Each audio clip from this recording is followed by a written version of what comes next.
एक बात मैंने कहा था आपसे, RLC जब पढ़ाया था मैंने क्या बताया था कि R के केस में क्या होता है, AC और DC दोनों को अपोज करता है, L AC को अपोज करता है, कैपेसिटर DC को अपोज करता है। याद आया? तो आपको एक बात ध्यान रखनी है। पहली बात तो ये ध्यान रखना, E/I का रेशियो ऑपोजिशन है। ये सबसे पहले दिमाग में ये बात डाल लो, डिस्टर्ब नहीं करना, ध्यान दो, मेन टॉपिक है। क्लियर? E/I का जो रेशियो होता है, रेशियो वही ऑपोजिशन है। अरे ओम्स लॉ पता है ना भाई, V = IR, तो R क्या होता है, V/I, वही तो है। E/I का रेशियो ऑपोजिशन है, ये दिमाग में डालो।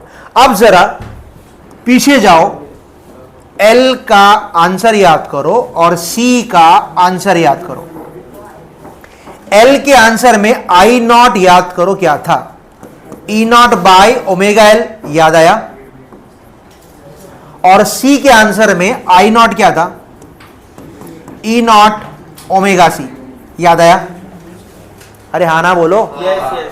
अब ध्यान देना, मैंने क्या सिखाया, E/I का रेशियो ऑपोजिशन है ना, तो यहां से मैं ओमेगा ऊपर भेजता हूं और E0/I0 लिखता हूं। यहां भी वही काम करूंगा, 1/ωC लिखूंगा, E0/I0 लिखूंगा।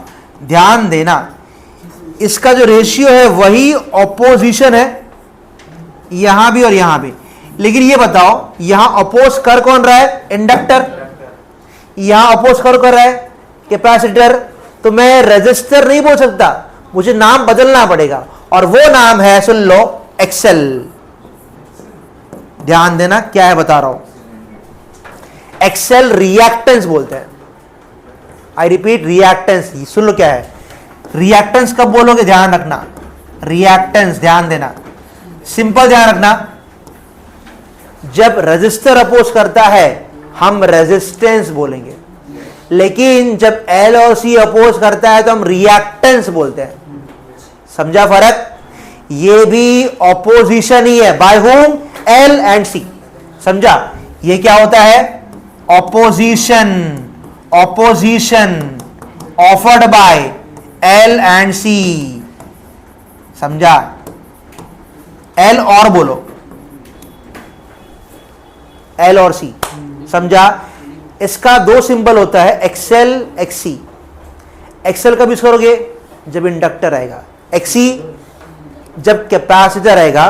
तो यहां पे मुझे एक्सेल का फॉर्मूला क्या मिल गया, ωL। समझा गया? और यहां चेक करोगे, XC बोलोगे तो XC का फॉर्मूला क्या हो गया, 1/ωC। आई बात समझ में? जब रजिस्टर अपोज करेगा तो नाम क्या बोलोगे, रेजिस्टेंस। जब L अपोज करेगा, एक्सेल, C अपोज करेगा, XC। अगर मान लो तीनों आ जाए अपोज करने तो नया नाम देना पड़ेगा, और वो नया नाम है इंपेडेंस। फर्क को समझो, इसका सिंबल Z है, Z। ये वर्ड कब इस्तेमाल करोगे, जब तीनों मिलके अपोज करेंगे, जब RLC तीनों मिलके अपोज करेंगे। समझा? अरे समझा क्या? अरे हाँ ना बोलो। ठीक है, एक एग्जांपल लेता हूं तो और बढ़िया क्लियर होगा। एग्जांपल थोड़ा सा पॉलिटिकल है, सुनना, इंटरेस्टिंग है। हम बात करते हैं महाराष्ट्र की। करेंटली सरकार किसकी है, बीजेपी की। करंट बीजेपी है, ठीक है। तो मैं नाम लूंगा 3 अलग अलग पार्टियों का, शिवसेना बाय उद्धव ठाकरे, एनसीपी शरद पवार, उसके बाद कांग्रेस। हाँ, ध्यान देना, ध्यान देना। अब ये बताओ, इन तीनों का एक ही मकसद है क्या, करंट को अपोज करना। करंट कौन है, बीजेपी।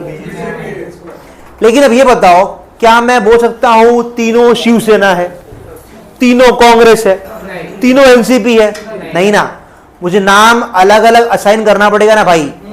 काम वही है लेकिन नाम अलग अलग। क्यों? अलग अलग लोग अपोज कर रहे हैं। लेकिन ये बताओ अगर ये तीनों मिलके अपोज करें तो मुझे एक नया नाम देना पड़ेगा, और वो नया नाम क्या है? इंडिया। सुना हो आपने? इंडिया। इंडिया, समझा? अब ये बताओ ये नाम क्यों चुनना पड़ा? क्योंकि तीनों मिलके अपोज कर रहे हैं ना भाई, तो नाम भी नहीं आएगा।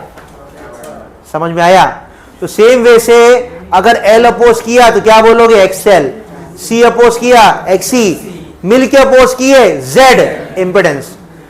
समझा? काम वही है, नाम नया। काम वही, काम वही, नाम नया। क्यों? क्योंकि अलग अलग लोग अपोज कर रहे हैं।